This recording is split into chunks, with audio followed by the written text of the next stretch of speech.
Capítulo 6. Esa noche, el rey no podía dormir. Entonces ordenó a un asistente que le trajera el libro de la historia de su reino para que se lo leyeran. En los registros, descubrió el relato de cuando Mardoqueo informó del complot que Bigtana y Teres, dos de los eunucos que cuidaban la puerta de las habitaciones privadas del rey, habían tramado para asesinar al rey Jerjes. ¿Qué recompensa o reconocimiento le dimos a Mardoqueo por este acto? Sus asistentes contestaron: Nunca se ha hecho nada. ¿Quién está en el patio exterior? Resulta que Amán acababa de llegar al patio exterior del palacio para pedirle al rey que atravesara a Mardoqueo en el poste que había preparado. Entonces, los asistentes contestaron al rey: Es Amán el que está en el patio. Háganlo pasar. Entonces, Amán entró y el rey dijo: ¿Qué debo hacer para honrar a un hombre que verdaderamente me agrada? Amán pensó para sí: ¿A quién querría honrar el rey más que a mí? Así que contestó: Si el rey desea honrar a alguien, debería sacar uno de los mantos reales que haya usado el rey y también un caballo que el propio rey haya montado. Uno que tenga un emblema real en la frente. Que el manto y el caballo sean entregados a uno de los funcionarios más nobles del rey y que esta persona se asegure de que vistan con el manto real al hombre a quien el rey quiere honrar y lo paseen por la plaza de la ciudad en el caballo del rey. Durante el paseo, que el funcionario anuncie a viva voz: esto es lo que el rey hace a quien él quiere honrar. ¡Perfecto! ¡Rápido! Lleva mi manto y mi caballo y haz todo lo que has dicho con Mardoqueo, el judío que se sienta a la puerta del palacio. No pierdas ni un detalle de lo que has sugerido. Entonces Amán tomó el manto y se lo puso a Mardoqueo. Lo hizo montar el caballo del rey y lo paseó por la plaza de la ciudad, gritando: Esto es lo que el rey hace a quien él quiere honrar. Después, Mardoqueo regresó a la puerta del palacio, mientras que Amán se apresuró a volver a su casa desalentado y totalmente humillado. Cuando Amán le contó a su esposa, Ceres, y a todos sus amigos lo que había sucedido, sus sabios consejeros y su esposa dijeron: Ya que Mardoqueo, este hombre que te ha humillado, es de origen judío, jamás tendrás éxito con tus planes contra él. Oh, será tu ruina seguir oponiéndote a él. Mientras estaban hablando, llegaron los eunucos del rey y enseguida se llevaron a Amán al banquete que Ester había preparado.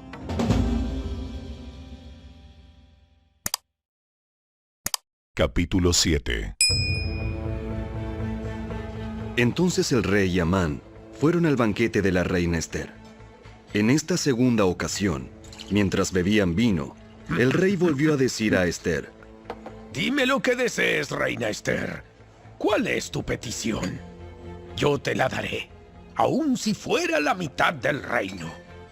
La reina Ester contestó: Si he logrado el favor del rey, y si al rey le agrada conceder mi petición, pido que mi vida y la vida de mi pueblo sean libradas de la muerte. Pues mi pueblo y yo hemos sido vendidos para ser muertos, masacrados y aniquilados. Si solo nos hubieran vendido como esclavos, yo me quedaría callada, porque sería un asunto por el cual no merecería molestar al rey. ¿Quién sería capaz de hacer semejante cosa? ¿Quién podría ser tan descarado para tocarte a ti? Ester contestó: Este malvado Amán es nuestro adversario y nuestro enemigo. Amán se puso pálido de miedo delante del rey y de la reina. Entonces el rey, enfurecido, se levantó de un salto y salió al jardín del palacio. Amán, en cambio, se quedó con la reina Ester para implorar por su vida, porque sabía que el rey pensaba matarlo. En su desesperación, se dejó caer sobre el diván donde estaba reclinada la reina Ester, justo cuando el rey volvía del jardín del palacio. El rey exclamó: Hasta se atreve a atacar a la reina aquí mismo, en el palacio, ante mis propios ojos. Entonces, en cuanto el rey habló, sus asistentes le cubrieron la cara a Amán en señal de condena. Luego, Arbona, uno de los eunucos del rey, dijo: Amán ha levantado un poste afilado de 23 metros de altura en el patio de su casa. Tenía pensado utilizarlo para atravesar a Mardoqueo, el hombre que salvó al rey de ser asesinado. ¡Que atraviesen a Amán en ese poste! Entonces, atravesaron a Amán con el poste que había levantado para Mardoqueo. Y la furia del rey se calmó.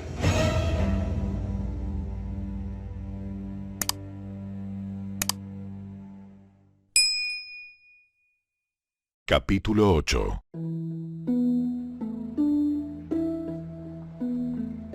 Ese mismo día, el rey Jerjes entregó a la reina Ester las propiedades de Amán, el enemigo de los judíos.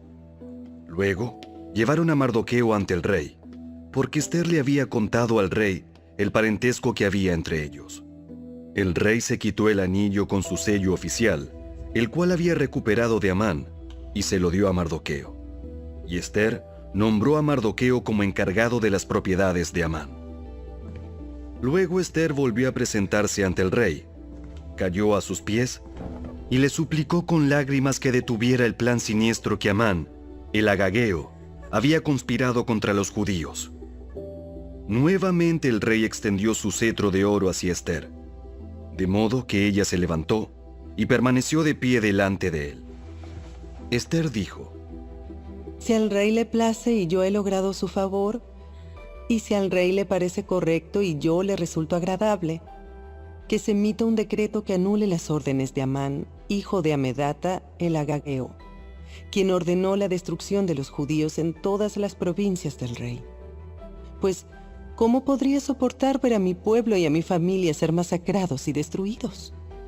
Entonces el rey Jerjes dijo a la reina Ester y a Mardoqueo, el judío: Le he dado a Ester las propiedades de Amán, a quien atravesaron en un poste porque trató de destruir a los judíos. Ahora envíen un mensaje a los judíos en nombre del rey, que exprese lo que ustedes quieran, y séllenlo con el anillo del rey.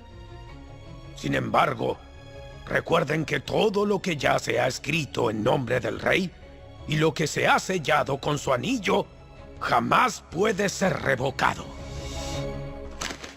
Así que, el 25 de junio, reunieron a los secretarios del rey, y se escribió un decreto tal como Mardoqueo lo dictó. Lo enviaron a los judíos y a los funcionarios de más alta posición, a los gobernadores y a los nobles de las 127 provincias, que se extendían desde la India hasta Etiopía.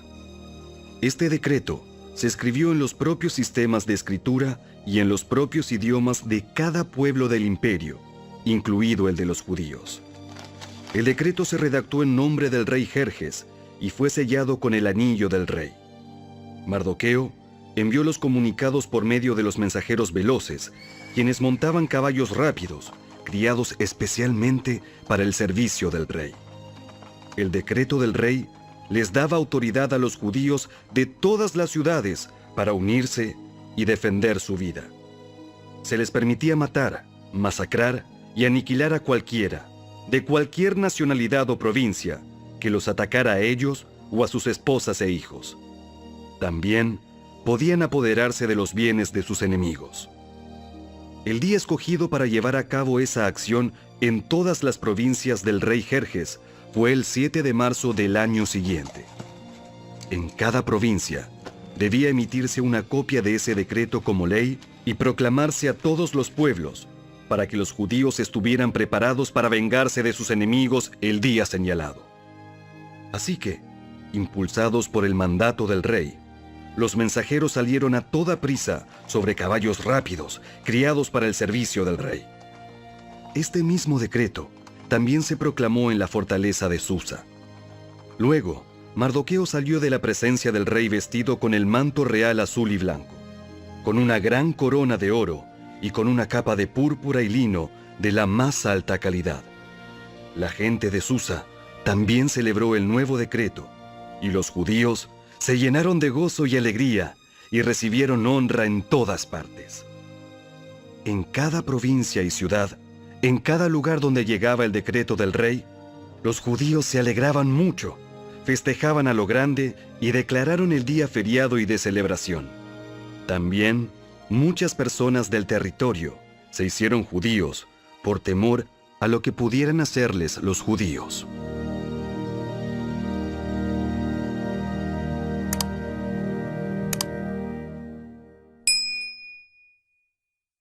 Capítulo 9.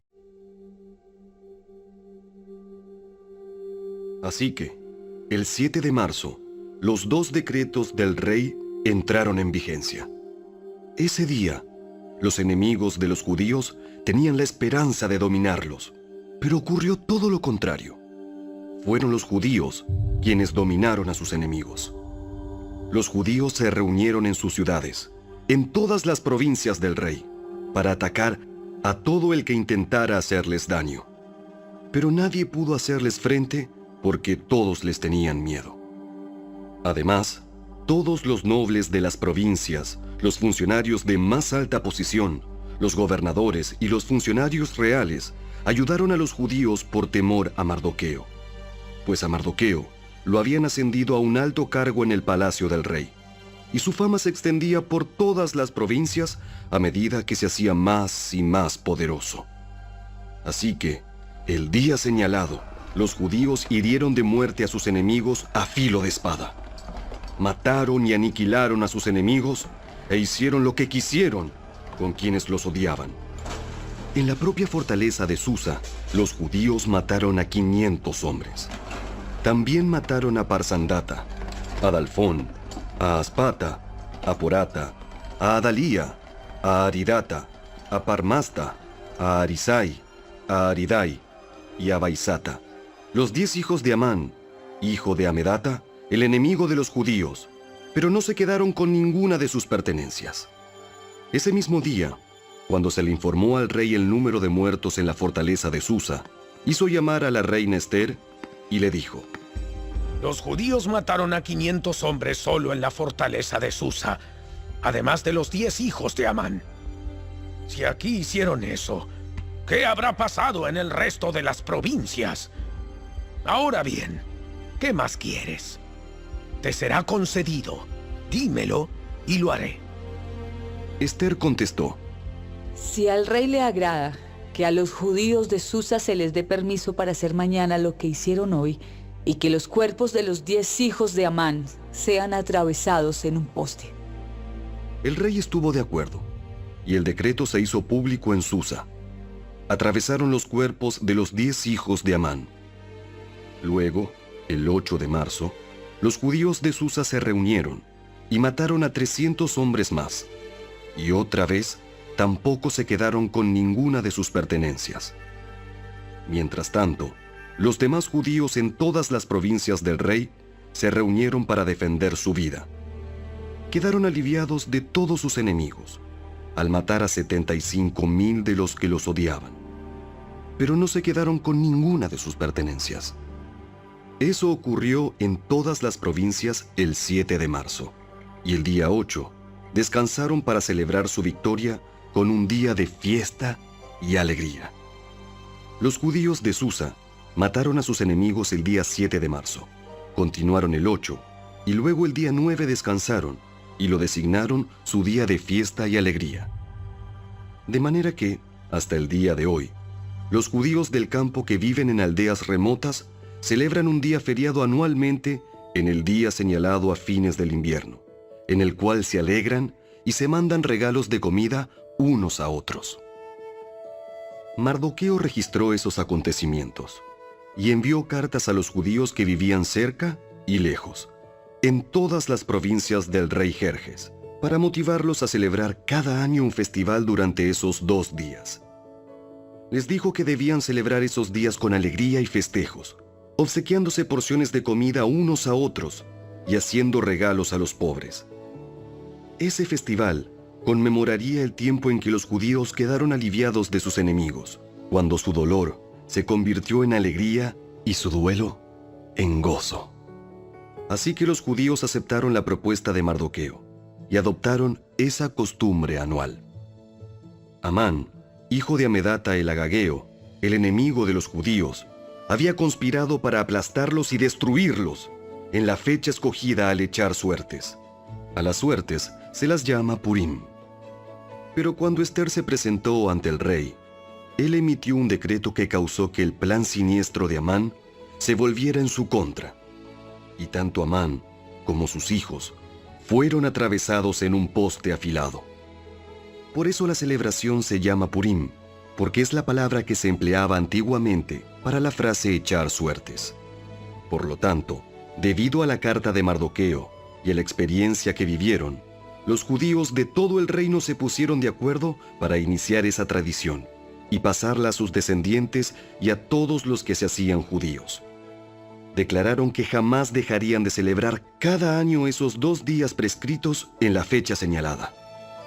Esos días se recordarían y se mantendrían de generación en generación, y serían celebrados por cada familia en todas las provincias y ciudades del imperio.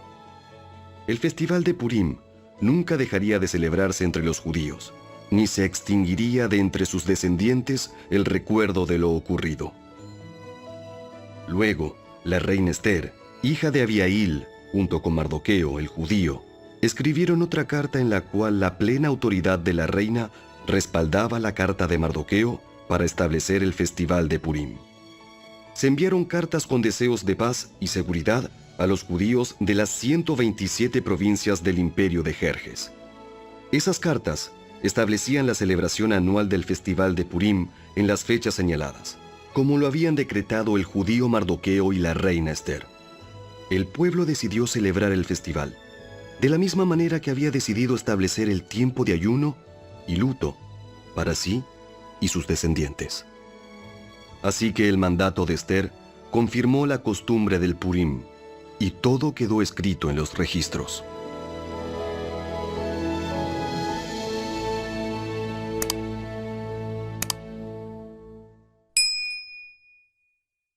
Capítulo 10.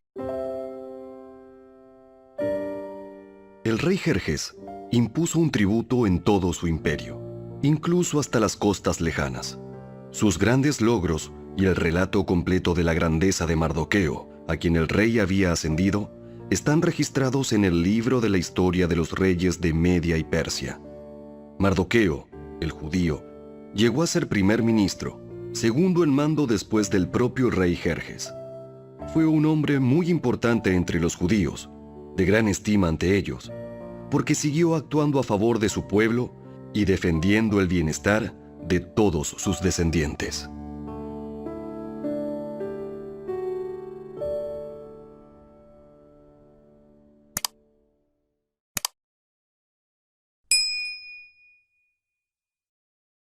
Toda la escritura es inspirada por Dios y es útil para enseñarnos lo que es verdad y para hacernos ver lo que está mal en nuestra vida. Nos corrige cuando estamos equivocados y nos enseña a hacer lo correcto. Dios la usa para preparar y capacitar a su pueblo a fin de que haga toda buena obra.